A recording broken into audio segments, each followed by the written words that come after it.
Voilà, là on va rentrer dans quelques hectomètres dans le final. Toutes les équipes essayent de se mettre devant, hein, d'amener au mieux leur leader, donc ça roule un petit peu plus vite, hein, devant le peloton. Hein. Exactement le même profil que lors d'une arrivée d'étape.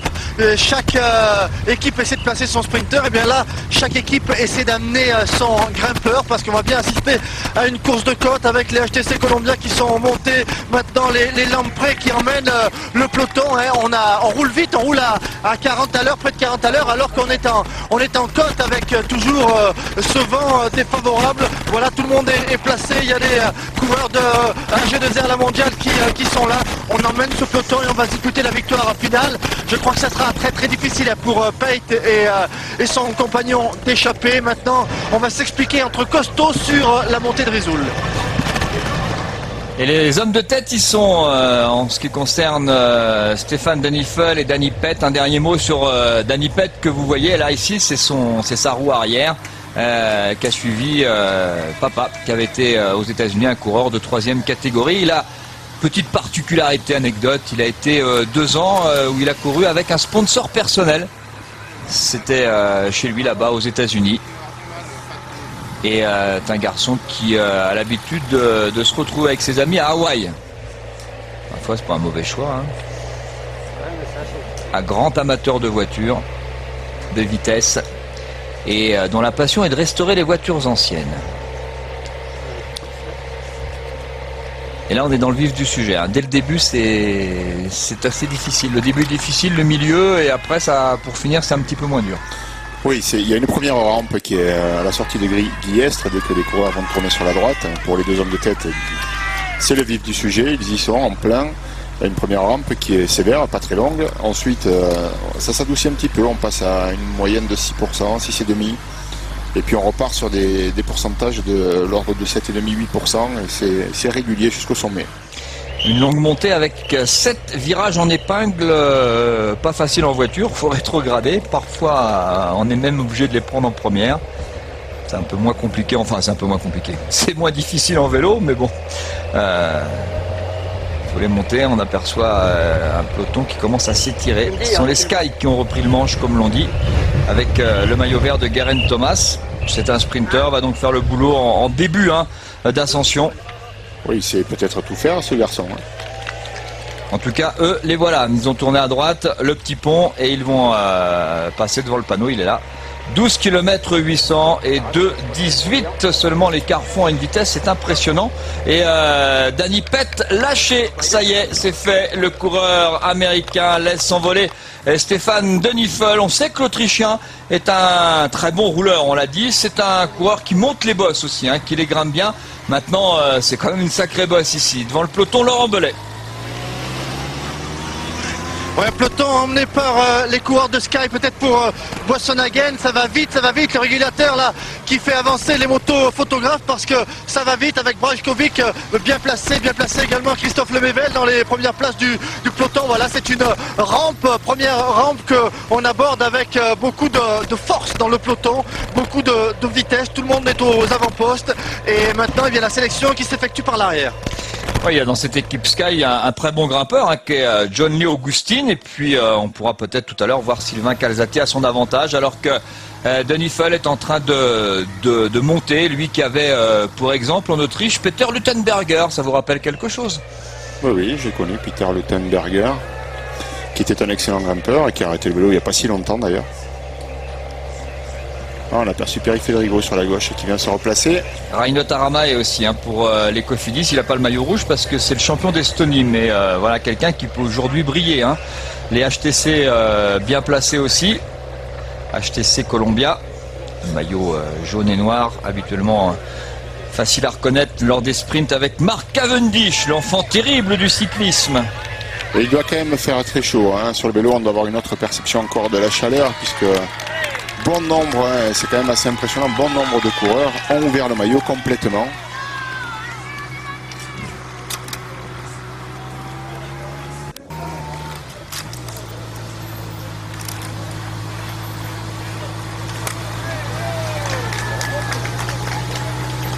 Et Peter Luttenberger dont on parlait, son modèle, à Stéphane Denifel qui souffre. Vous l'avez connu à la Once, il avait été 2 ans à la Once. Oui, et chez Carrera aussi. Carrera, non, j'étais. Non, mais je veux dire, lui a signé chez Carrera. Lui avait commencé chez Carrera. Il a roulé chez Carrera, il a roulé chez Once, il a roulé également chez Bjarne-Riis. Ouais, il a fini à la CSC. CSC, voilà. Ouais, et qui a dû prendre. Il a dû prendre sa retraite en 2004, je crois.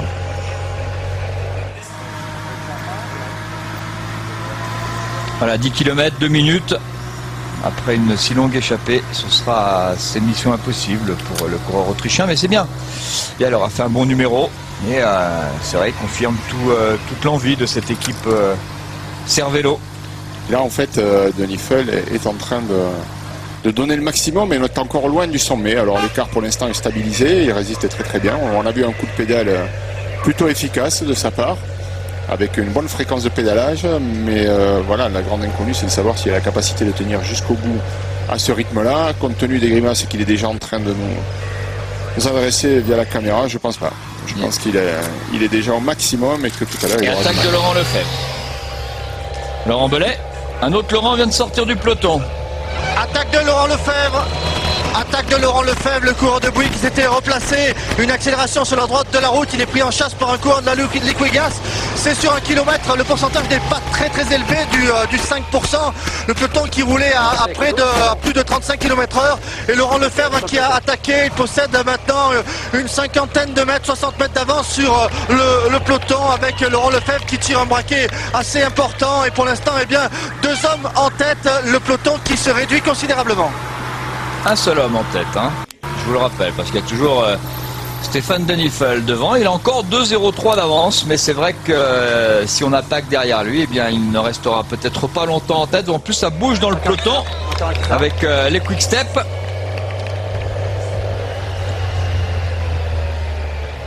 Latéral, s'il te plaît. C'est intéressant parce que ça va un peu, ça va désorganiser un petit peu tout le monde. Oui, mais ça roulait fort. Je crois que c'est Kevin Devert, ça, non? Ça roulait fort jusqu'au pied du col. Ah, c'est... Oh, voilà, oui. Alors, si on avait pu me l'éviter, parce que alors il a un nom à dormir dehors avec un billet de logement. Parce que je suis pas sûr qu'on prononce bien Samualo pour le Bélarus. Et les coéquipiers du leader, de Janez Brakovic, sont en train de mener le tempo. C'est Horner qui roule, me semble. En personne. Oui, alors je vous disais quand même que ça avait roulé fort jusqu'au pied du col, et puis on se rend compte que il n'y a pas vraiment d'offensive, il n'y a pas vraiment d'initiative de la part des meilleurs grimpeurs. Alors Laurent Lefebvre a saisi l'opportunité d'attaquer. Pierrick Fédrigo, on l'a déjà vu, avec ce visage-là, avec ce coup de pédale-là, c'était sur les hauteurs de Porto Vecchio. Eh bien, c'est plutôt bon signe. Fédrigo aujourd'hui semble se souvenir qu'il est capable de rivaliser avec les meilleurs sur une montée sèche comme cela, et ce serait très bien de le voir à nouveau tenter l'aventure. Il faut attendre un petit peu pour vraiment attaquer. C'est risqué de partir de trop loin, mais c'est vrai que on pouvait s'attendre à avoir un début de col beaucoup plus dynamique, et pour l'instant c'est un petit peu le round d'observation dans le peloton. Résiste bien Stéphane Denifel pour l'instant, malgré différentes attaques. Alors que Samualo, le Bélarus, qui était bien sorti pour la Quick Step, rattrapé par le travail réalisé par le capitaine de route de la Radio Tchak, Christopher Horner. Normalement, c'est lui qui aurait dû être le patron, mais bon, du coup, il a laissé le maillot de leader à Brajkovic. Vous savez comment on appelle ces attaques dans le milieu? Dans le jargon, c'est une attaque boomerang. Ça part vite, mais ça revient aussi vite. Et il y a Pierrick Fédrigo, là, juste là. Oui. Il a l'air très bien, oui. Ouais, ça lui correspond bien, cette ascension. On se rapproche du côté, on vient faire un peu barrage du côté des Radio Tchak. Brajkovic bien placé là. Pas l'habitude d'être un leader, d'avoir un maillot de leader. Et pour l'instant, bon numéro là de Stéphane Denifel, mais bon, ça n'a pas vraiment attaqué. Puis bon, n'oublions pas qu'il y a Laurent Lefebvre qui est juste derrière. Je ne sais pas s'il n'est pas sorti avec Van Borg, mais on l'a pas très bien vu, le coureur qui l'accompagnait. Laurent Lefebvre, dont on se rappelle qu'il est toujours très à l'aise sur les routes du Dauphiné, puisqu'il y avait gagné une étape en 2003. C'était avec une arrivée à Chambéry, année où il avait gagné une étape du Tour de Bavière. qui cherche maintenant, eh bien depuis 2003, une victoire à son palmarès. Grand attaquant, rarement récompensé, le nordiste Laurent Lefebvre, voisin de Jean-Marie Leblanc. Et Brajkovic là qui monte sur le grand développement, sur le gros plateau, c'est pas ce qu'il y a de mieux à faire. Tout à l'heure, il va peut-être devoir répondre à une attaque sérieuse de David Millard, de Contador, on ne sait jamais. Et il faut garder la possibilité de pouvoir changer de rythme. Et en utilisant des développements trop importants comme cela dès le pied du col, eh bien Et il est en train de nous faire un petit numéro, hein, Denis Foll. Alors faut méfions-nous, hein, mais l'écart se stabilise, hein, aux alentours de 2 minutes.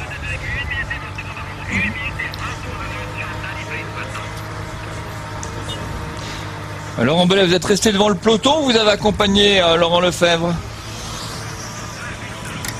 Laurent Lefebvre qui vient de se séparer de Sati Romanita, l'italien de la Liquigas. Laurent Lefebvre qui va revenir sur Danny Pate. Laurent Lefebvre qui produit un effort assez violent avec Patrick Rouillon. On va se rapprocher de Laurent Lefebvre, l'accompagner. Voilà, il est sur un braquet assez important. Tout à l'heure, lorsqu'ils sont partis, eh bien, ils ont profité d'un kilomètre qui était annoncé à 5%. On est sur des pourcentages un peu plus importants là, 6,5% pour Laurent Lefebvre qui possède environ 200 mètres d'avance sur le peloton. Oui, Laurent, pardon, Laurent, je vous coupe. C'est l'attaque de Christophe Lemével. Voilà. Les choses sérieuses commencent à 8 km de l'arrivée. Bonne sortie, c'est pas très vite, hein, c'est pas très impressionnant, mais c'est efficace. Mais Lemével n'a pas un démarrage incisif, hein. Mais par contre, il a cette capacité de pouvoir maintenir un effort soutenu très très longtemps. Vous l'avez dit tout à l'heure, il s'est préparé à ça, il l'avait déjà démontré dans le Tour de France l'année passée. Et puis il montre en tout cas de l'impatience, et ça c'est plutôt bon signe. Il ne se laisse pas endormir par le rythme imposé par les équipiers du leader. Christophe Lemével a perdu du temps hier pour les raisons que l'on connaît. Également parce que le contre-la-montre n'est pas vraiment sa spécialité, mais il a besoin maintenant de se remettre en confiance. Je ne pense pas qu'il ait perdu, mais c'est toujours bon de se constater qu'on est capable de partir de l'avant et de creuser l'écart. Donc il ne s'est pas laissé endormir, il a attaqué de loin. C'est vrai qu'il est loin au classement général, il peut se le permettre. Et à partir du moment où les jambes répondent, eh bien voilà Laurent Lefebvre qui est juste au bout là, et Christophe Lemével qui est parti à sa poursuite. C'est bien que les deux soient ensemble. Pour l'instant, il continue de faire son numéro. Denis Foll, on sait, il l'a dit, hein, parce qu'il tient ses fans au courant. Il a des fans en Autriche et un petit peu partout, donc sur Twitter. Il disait hier soir, j'en ai gardé sous la pédale parce que maintenant je veux m'attaquer à la montagne. Donc hier dans le contre-la-montre, il ne l'a pas fait à fond, confirmation de l'intéressé. Alors que l'on a vu sortir Christophe Lemével, dont on rappelle quand même que cette année il a gagné une étape et la victoire finale sur le Tour du Haut-Var.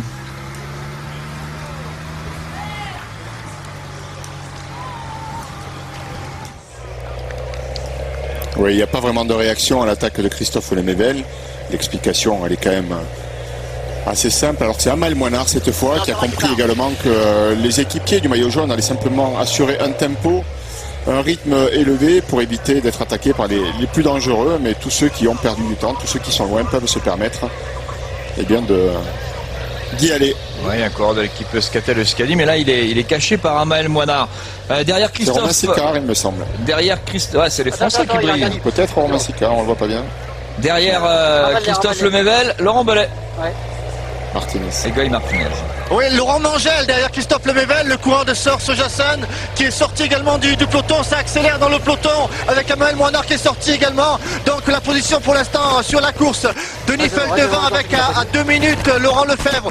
Environ 2 minutes 20 Christophe Lemével. Bientôt rejoint par Laurent Mangel. Le peloton qui explose par l'avant. Les pentes qui se font un peu plus ardues. Oui, c'est un petit peu moins que ça, hein, parce qu'entre la tête du peloton et Denis Foll, il n'y a plus qu'1 minute 56. Donc on peut penser que Laurent Lefebvre, Christophe Lemével sont à une grosse minute de Stéphane Denis Foll, coureur autrichien. Ah non, ils sont juste là. Il n'a pas réussi à aller un peu plus vite, Christophe Lemével. Et Guy Martinez rejoint les deux coureurs français, Laurent Mangel et Christophe Lemével. Il y a toujours Laurent Lefebvre devant. On connaît l'aptitude des Guy Martinez, du grand Guy Martinez qui a été lui aussi longtemps coéquipier de Lance Armstrong. Et Guy Martinez, on connaît sa capacité à gravir ce genre de col. D'ailleurs, il a lâché tout le monde. Et Christophe Lemaivel, Laurent Mangel, Danny Pett aussi, qui était dans l'attaque du jour, rejoint par la tête du peloton qui monte au rythme imposé aujourd'hui par les coéquipiers du maillot jaune et bleu de Brajkovic, l'équipe Radio Tchak. Christophe Lemaivel rejoint à l'instant même par Christopher Horner qui se transforme en capitaine de route de l'équipe Radio Tchak. Oui, l'attitude de Christopher Horner, elle a un double effet. D'abord d'imposer un rythme en tête du peloton et de permettre à son leader Brajkovic de conserver son maillot jaune. Et puis aussi d'intimider tous ceux qui veulent attaquer, parce qu'on connaît la valeur d'Horner dans la montagne, on sait qu'il est capable de maintenir ce tempo-là jusqu'au sommet. Et forcément, lorsqu'on attaque et qu'on commence à avoir les jambes qui brûlent et que l'on voit Horner qui continue à rouler derrière, on se dit mais où est-ce que je vais? Ça ne sert à rien de continuer comme cela. Il n'y a que les plus résistants qui peuvent y parvenir. Et pour l'instant, Laurent Lefebvre fait un beau numéro parce qu'il est bien sorti. Ça a été le premier à attaquer. Il est bien sorti et il résiste. Il reste devant. Alors que le Lemaivel s'est relevé. Amael Moinard est rentré dans le rang. Et on rappelle que Stefan Denifel, le coureur autrichien, n'est pas dangereux au classement général pour le leader puisqu'il est 90e à 7 minutes 58 secondes. Il a effectivement levé le pied dans le contre-la-montre hier. Et là, il commence à lever ses fesses de la selle. Ça, c'est pas bon signe pour lui. Quelques gouttes de transpiration, visage poussiéreux, fatigué. Et 1 minute 27 d'avance sur Laurent Lefebvre. Alors que juste derrière, on a toujours Egoy Martinez qui n'a pas encore rejoint Laurent Lefebvre.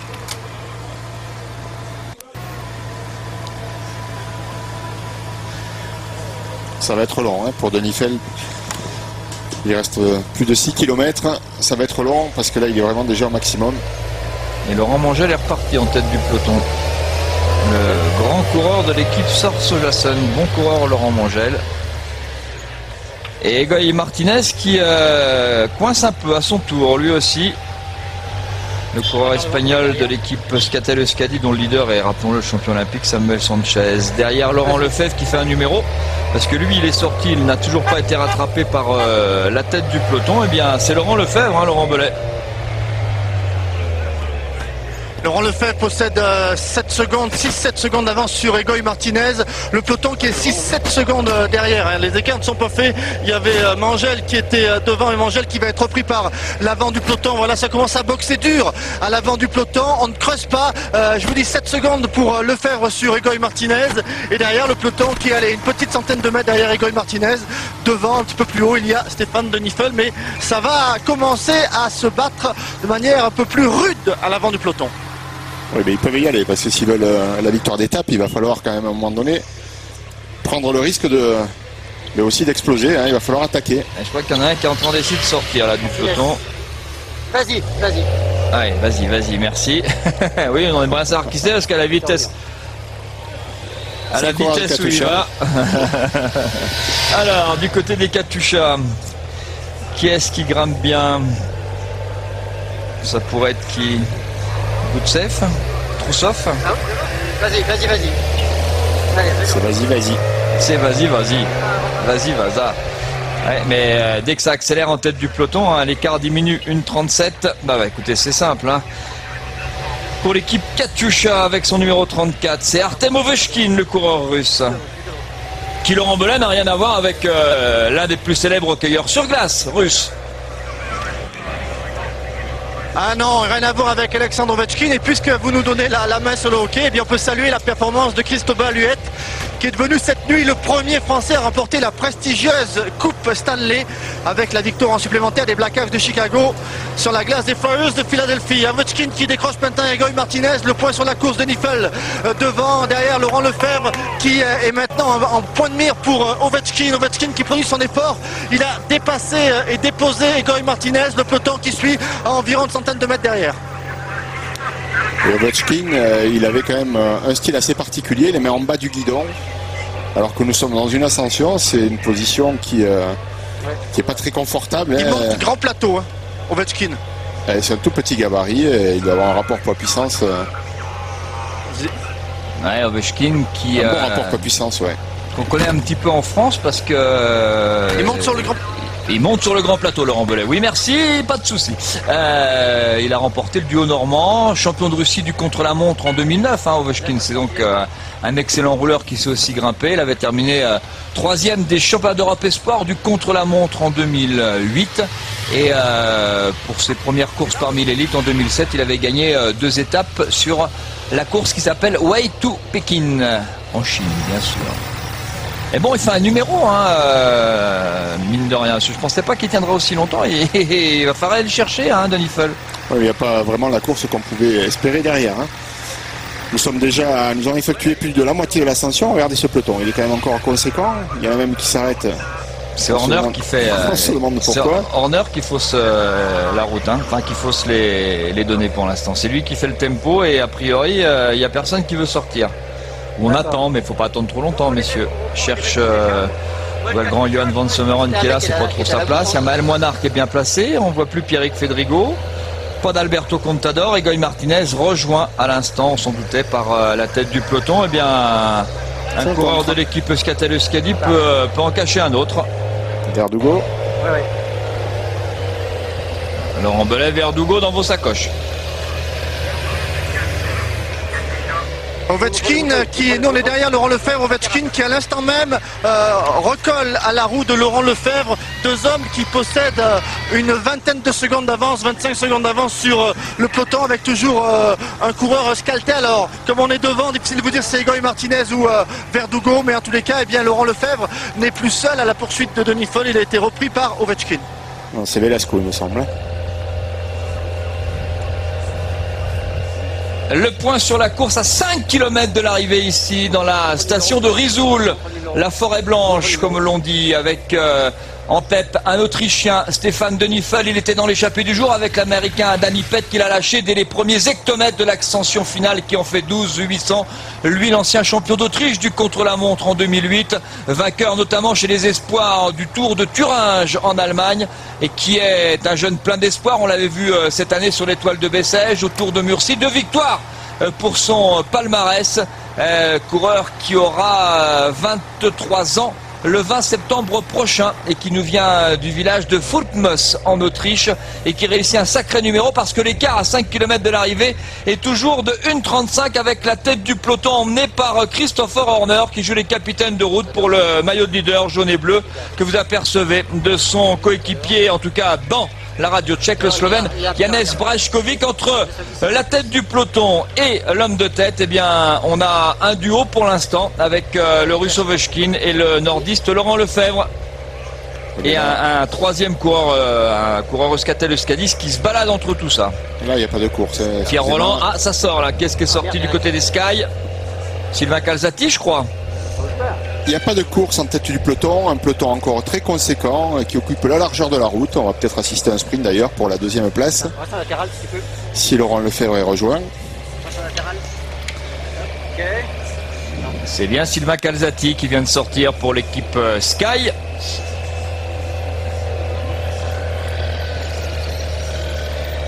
Et ça se fait au train.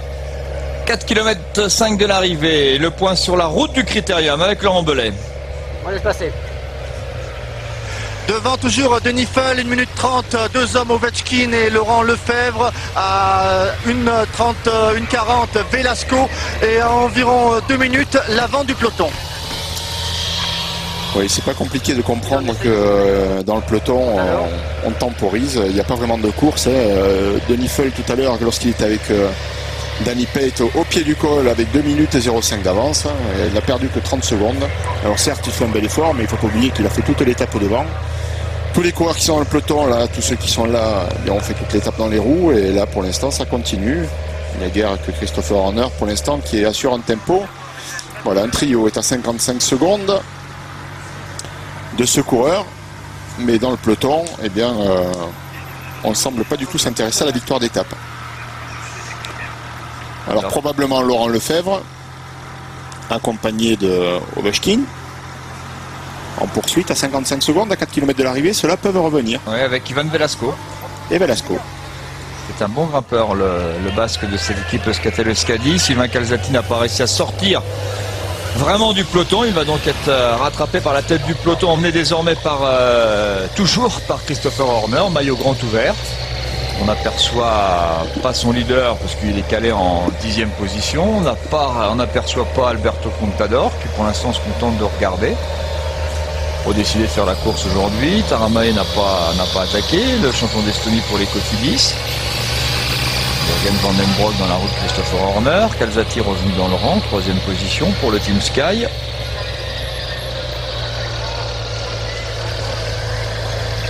Laurent Belay, Laurent Lefebvre et Ovechkin n'ont pas été rattrapés, je crois, par Velasco et doivent commencer à se rapprocher sérieusement de Stéphane De Nifel. J'ai l'impression que l'écart est autour des 40 secondes et ça commence à être très dur à l'image pour De Nifel. De Nifel est toujours devant, derrière Ovechkin qui a dans sa roue Laurent Lefebvre et une petite centaine de mètres derrière eux Velasco qui n'arrive pas à bûcher le trou et derrière Velasco peu plus de 100 mètres d'avance pour Velasco sur le peloton. Cette course qui ne s'est pas dessinée, un peloton où il doit y avoir encore une quarantaine de coureurs avec une accélération à l'instant d'un coureur de la Rabobank. C'est Denis Menchov en personne, voilà. Ça confirme ce que l'on avait vu sur le plat, le gros travail réalisé par la Rabobank. C'était bien pour Denis Menchov, ancien vainqueur du Tour d'Italie, ancien vainqueur du Tour d'Espagne, décevant en général sur les routes françaises, mais là il a pris ses responsabilités, Denis Menchov. Oui, mais tant qu'il n'y avait pas d'attaque de coureurs bien classés au classement général, il n'y avait pas de raison pour l'équipe Radio Shack d'accélérer. Juste pour l'image. Oui, il n'y avait pas de raison d'accélérer le rythme et donc on assistait un peu à une montée à un faux rythme. Menchov a attaqué maintenant, il s'est découvert, il fallait oser, c'est bien de sa part, il est classé au classement général. Il ose se découvrir, il peut montrer sa force, mais il peut aussi montrer une faiblesse. Et directement derrière, qui roule, eh bien ce sont les équipiers d'Alberto Contador. Donc Contador est venu pour regarder, mais quand même, s'il peut gagner, il ne va pas s'en priver. Velasco avalé par la tête du peloton, ça n'est pas une surprise, garçon qui n'a pas beaucoup de références dans l'équipe, qui n'a jamais gagné d'ailleurs avec cette équipe Euskadi cette année. Son meilleur résultat, c'est 22e sur le Tour du Haut-Var. Et attention, Brajkovic l'a senti aussi, le travail demandé maintenant par Alberto Contador. Et il y a Mathieu Perger ici avec son maillot de la Caisse d'Épargne qui grimace mais qui est là en bonne compagnie. Ça a bien accéléré en tête de peloton cette fois et Mathieu Perger qui lutte pour une place dans cette équipe Caisse d'Épargne pour le Tour de France est en train de faire une belle montée. Laurent Belay, le duo Ovechkin-Lefebvre en train de revenir, en tout cas nous sur cette image avec la moto numéro 1 de Jean-Maurice Hogg, on aperçoit le duo en train de revenir, même s'il y a quelques voitures, beaucoup trop à mon goût, et bien on aperçoit le peloton, enfin en tout cas le duo Lefebvre-Ovechkin revenir dans la roue de Stéphane De Nifel. C'est juste Thierry De Nifel qui possède 100 mètres d'avance tout au plus sur Ovechkin avec Laurent Lefebvre qui serre les dents et qui s'accroche. Les coureurs sont maintenant à 3 km de la ligne d'arrivée. Lefebvre qui prend le relais à environ 10 mètres d'avance sur Menchov et juste derrière le train des Astana, un train auquel s'accroche le maillot jaune de ce critérium Brajkovic, mais ça va accélérer dans les 3 derniers kilomètres, c'est sûr. Il y en a qui ça démange les gambettes. En tout cas le peloton cassé en deux, ça y est, c'est fait. L'accélération des coéquipiers d'Alberto Contador, ça le démange. Alberto, il a beau dire qu'il ne veut pas gagner ce Dauphiné, en tout cas qu'il ne fera rien, eh bien ça le démange Alberto. Et attention, Brajkovic se méfie. Pour l'instant, Brajkovic semble très à l'aise, oui. Mais Alberto Contador va planter une banderille. Oui, Alberto Contador a quand même plus d'une minute 40 de retard au classement général. Il est à 1 minute 41 et c'est vrai que dommage pour Laurent Lefebvre qui craque au moment où le peloton est en train de revenir. Le peloton est en train de revenir. Vitesse grand V, Laurent Belay, le peloton coupé en deux, même pas coupé en un quart seulement. Laurent Lefebvre rejoint à l'instant même par les coéquipiers d'Alberto Contador. Et Stéphane De Nifel a été rejoint par Denis Menchov. C'est normal aussi que Contador ait pris ses responsabilités puisqu'il y a eu l'attaque de Denis Menchov. Ah non, De Nifel est toujours là, pas encore été rejoint. Mais là, il est au bout du bout, le pauvre. Même si le vent est favorable dans cette montée, le peloton est là, ça monte vite, Laurent Belay. 5 secondes d'avance pour De Nifel sur Menchov qui passe à l'instant même devant nous avec 2 hommes pour l'accompagner. Il y a Ovechkin et un coureur de Cervélo et derrière le peloton, plutôt ce qu'il en reste, emmené par les coéquipiers d'Alberto Contador avec Brajkovic en 4e position. Voilà, il y a quelques Français qui sont là. Il y a Bogondi qui est là. Il y a Nicolas De Gregorio qui est là également. Il y a Pierre Rolland qui est là. Et c'est difficile en queue de peloton pour s'accrocher pour Cyril Dessel. Voilà, le peloton maillot jaune. Une vingtaine de coureurs au contact qui sont juste derrière Menchoff. Une vingtaine de mètres de retard pour le peloton sur Menchoff qui va maintenant reprendre Denifel. Il y en a encore devant, c'est fini. Ouais, c'est logique, Denifel paie les efforts qu'il a accomplis depuis le départ de cette échappée. Et il bute là, c'est vrai qu'il y a une petite portion avec vent favorable, mais il bute parce que la pente est quand même là. Et puis ce vent, il est plus souvent de face que dans le dos dans cette montée. Il y a des lacets, mais il est plus souvent de face que de dos. Voilà, c'est fini pour Denifel. Le peloton va revenir. Il a fait un beau numéro quand même, hein. Oui, c'est bien battu. Il a cru à sa chance jusqu'au bout. A fait un beau numéro. Et Ovechkin qui rattaque, contre-attaque, accélère. Et on a vu du coup Brajkovic derrière au moment où l'équipe Astana, en tout cas les deux coéquipiers d'Alberto Contador, accéléraient, se mettre en danseuse et se méfier. Pour l'instant, Brajkovic a l'air solide. Denis Menchoff n'est pas encore rejoint par la tête du peloton. Belle accélération du Russe Ovechkin. Denis Menchoff, un autre Russe avec le maillot de la Rabobank. Denifel est encore là.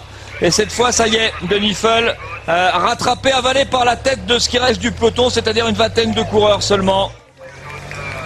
Ovechkin rejoint et attaque d'Alberto Contador, la réponse de Brajkovic. Et voilà, les 3 derniers kilomètres qu'il sait le faire en danseuse. Regardez Brajkovic, c'est pas du tout le même style, mais qui se bagarre pour son maillot jaune et bleu et qui répond très bien à l'attaque d'Alberto Contador. Laurent Belay. Millard lâché. Millard en difficulté derrière David Millard qui a lâché quelques mètres. David Millard qui ne peut pas suivre sur l'accélération d'Alberto Contador. Voilà le peloton qui s'est scindé en 2 parties. Dans la deuxième partie, il y a David Millard, le deuxième du classement général. Voilà la tête de course puisque Menchoff a été rattrapé sur cette attaque d'Alberto Contador qui n'a pas réussi à décramponner pour l'instant Brajkovic. Regardez qui c'est qui est derrière, c'est Nicolas Bogondi qui est là en deuxième position.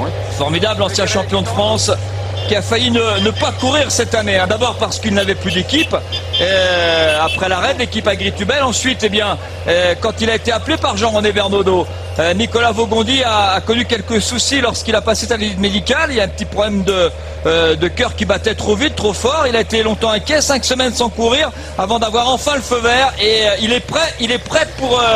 en tout cas, il est là pour gagner sa place dans l'équipe B-Box Bouygues Télécom sur le Tour de France. Laurent Belay, un groupe de quoi 8 coureurs, un groupe de tête. Un peu plus, Thierry, un peu plus. Il y a une douzaine de coureurs. Parmi ces coureurs, il me semble qu'il y a Pierre Rolland avec un coureur de la Cofidis là, qui s'accroche derrière. Il y a 12 coureurs peut-être qui sont au contact du maillot jaune avec une attaque d'un coureur de c'est Pedrigo qui accélère maintenant. Attaque de Pierrick Pedrigo. Non, c'est Nicolas Bogondi. Nicolas Bogondi. Pedrigo, il n'est plus là, on ne l'a pas aperçu. C'est Nicolas Bogondi. Et Alberto Contador ne veut pas rentrer dans ce jeu-là, il s'est contente de ce qu'il peut faire. Mais Nicolas Bogondi est impressionnant. Là, il est bien sorti, Nico. Nicolas Bogondi qui est bien sorti, l'ancien champion de France, qui a épousé cet hiver la belle Déborah. Eh bien, il a fait le trou, c'est jouable, Nicolas. 1,5 km de l'arrivée, bien sûr, oui, c'est jouable, d'autant plus que derrière, on se neutralise. Brajkovic, il pointe Alberto Contador. Contador, il ne veut pas faire une débauche d'effort. Il aimerait bien gagner, mais pas à n'importe quel prix. Brajkovic solide, hein. Oui. Très, très solide. Et oui, mais Alberto Contador... Et c'est Oscar Puyol, le coureur espagnol pour l'équipe Cervélo. Allez, Nicolas, dans son style un petit peu haché comme ça. Regardez, il est un petit peu avaché sur la machine. Mais c'est efficace. 1 km 400, c'est long. Il y a Alberto Contador qui est prêt à attaquer de nouveau. Brajkovic qui ne bouge pas ses fesses de la selle. Taramae est venu là se joindre. Est-ce que c'est Romain Sicard qui est là en 4e position? Je ne crois pas. Non, dommage. Mes espoirs sont déçus. Ah si, peut-être, oui. Ah, ça serait bien. Ouais, peut-être, ouais. Je suis pas si... Ah, ça serait une bonne nouvelle, ça, oui. Laurent Belay, c'est Romain Sicard qui est là, me semble-t-il, à gauche de la route. Oui. C'est Romain Sicard qui prend un relais avec Contador. Il y a beaucoup de vent au contact pour les Français. Il y a également Rémi Poriol. Il y a Pierre Rolland qui sont là. Voilà le groupe qui se reforme. Un groupe de 4, 5, 6, 7, 8, 9, 10, 11 coureurs à l'avant de cette course avec Romain Sicard qui attaque à nouveau. Contador qui temporise. C'est peut-être bon. Il y a Taramae qui prend en chasse Romain Sicard maintenant. Voilà. Ouais, Romain, s'il veut, c'est maintenant pour rejoindre Nicolas Bogondi. Il y a du vent, beaucoup de vent, on l'a dit. L'accélération, c'est parfait pour le champion du monde espoir, Romain Sicard, qui est en train de confirmer tout le bien que l'on peut penser de lui. Il est au kilomètre C'est dommage, il court après un coureur français, mais bon, c'est il court après une victoire d'étape Voilà. aussi, et c'est une très très bonne nouvelle. Hein. 2 coureurs français aux 2 premières places, première arrivée au sommet de ce critérium du Dauphiné. Je pense que Vogondi va l'emporter, à moins qu'il s'écroule vraiment dans le tout dernier kilomètre, mais son attaque tout à l'heure était des plus impressionnantes, très incisive, et Romain Sicard ne semble pas là non plus très frais pour pouvoir revenir tout seul. En tout cas, c'est très bien d'avoir les 2 coureurs français devant, c'est bien hein, parce qu'il apprend vite Romain Sicard, tant mieux. On sait qu'il a beaucoup d'aptitudes dans la montagne, lui le Pyrénéen, et Romain Sicard qui vient de sortir là avec beaucoup d'à-propos, beaucoup de qualité. Mais ce sera difficile de rejoindre bien sûr de rejoindre Nicolas Vogondi, pardon, double champion de France, hein, on le rappelle, en 2002 et en 2008, 2002 à Briançon, 2008 à Semur en Auxois, qui avait gagné une étape sur le Rhône-Alpes-Isère, la région lui réussit bien, vainqueur sur les boucles de la Mayenne, vainqueur sur les 3 jours du Vaucluse aussi pour ses références. Et on se rappellera quand même qu'il avait été le meilleur grimpeur du Tour du Limousin, il aime quand ça monte comme ça. Alors que Jürgen van den Broek est là, lui aussi, la nouvelle accélération d'Alberto Contador qui teste Brajkovic. Brajkovic, il est facile. Hein. Il ne le lâchera pas. S'il veut gagner l'étape, Contador, il faut qu'il fasse le forcing jusqu'au bout et se désintéresser maintenant de la présence de Brajkovic dans sa roue. Et Taramae a répondu, Pierre Rolland a répondu, Amael Moinard a répondu. Et toujours Nicolas Vogondi en tête, qui va d'un côté à l'autre de la route, beaucoup de fatigue. Et c'est Menchov qui relance, qui ressort du peloton, qui lâche Alberto Contador. Et il ne reviendra plus maintenant. Hein. Laurent Belay. Laisse passer. Et voilà Nicolas Vogondi. Contador est fort. Brajkovic qui est derrière, il y a Pierre Rolland qui est là, toujours au contact, il y a Rémi Foriol qui fait l'effort, voilà les coureurs qui sont à 300 mètres de la ligne d'arrivée. Et Nicolas Vogondi parti pour une nouvelle victoire pour l'équipe B-Box Bouygues Télécom. Je n'ai pas le total exact, je vais vous le donner pour les B-Box, mais franchement, très bien. Impressionnant, hein, ouais. Il fait un numéro, Nico, formidable, et en tout cas c'est la première victoire pour cette année 2010. Il n'en revient pas. Ouais, il n'en revient pas. On ne lui connaissait pas. En tout cas, formidable victoire ici à la station de Risoul pour Nicolas Vogondi. Et Romain Sicard, faut te battre Romain pour une 2e place de prestige. Ce sera fait. C'est beau doublé français ici pour la station de Risoul avec la 2e place de Romain Sicard. La 3e pour le leader Brajkovic. 4e Alberto Contador. 5e Rein Taramae. 6e Pierre Rolland qui est content puisque c'est un de ses coéquipiers qui a gagné. Van den Broek ensuite. Et puis derrière lui c'est Capecchi qui vient de terminer. Amael Moinard, Denis Menchov, Ovechkin. Voilà pour les 10 premiers de cette étape qui finalement aura mis un petit peu de temps à prendre forme. On a attendu la moitié de la montée vers la station de Risoul, mais les 3 derniers kilomètres ont été absolument passionnants. Émilie Riolo qui en termine. Christophe Riblon aussi qui tente de sauver sa 10e place. En tout cas ici, hein, la grande satisfaction, c'est ce doublé français. Nicolas Vogondi, Laurent Lefebvre a raison d'être content. Oui, bravo à l'équipe B-Box qui a assuré, hein, qui aujourd'hui a attaqué dès le pied du col avec Laurent Lefebvre et qui nous a surpris avec cette attaque de Nicolas Vogondi. Hein. C'est un registre nouveau, on connaissait la valeur de Nicolas Vogondi, on sait qu'il a un talent énorme, qu'il n'a pas toujours exploité au mieux. Et bien aujourd'hui, il nous a surpris avec cette attaque décisive et victorieuse. Et cette très belle victoire d'étape, et bravo également à Romain Sicard dont on attendait beaucoup dès son passage chez les professionnels et qui déjà confirme qu'il est un vrai talent. Le coureur basque originaire d'Asparin, alors que c'est la 13e victoire en 2010 pour les B-Box. Et dire que le sponsor Bouygues Télécom va s'arrêter et que Jean-René Bernaudot n'a pas encore retrouvé officiellement en tout cas de partenaire, ce serait dommage parce que cette équipe a beaucoup de talent, à l'image bien sûr de Nicolas Vogondi qui vient de remporter une victoire de prestige, doublé français, 4 Français dans les 10 premiers avec Pierre Rolland et Rémi Foriol. Belle performance. Et l'info du jour, c'est qu'Alberto Contador n'a pas réussi à lâcher ici Brajkovic. Maintenant ce sera peut-être une autre histoire dans l'Alpe d'Huez. En tout cas Alberto Contador s'est dévoilé, certes il va regarder ça du peloton, mais s'il peut gagner ce critérium il le fera. Mais nous on va se satisfaire vraiment de ce doublé français. On va pas faire un cocorico exceptionnel, mais bon, on n'attendait pas 4 Français dans les 10 et on n'attendait pas de voir Nicolas Vogondi s'imposer.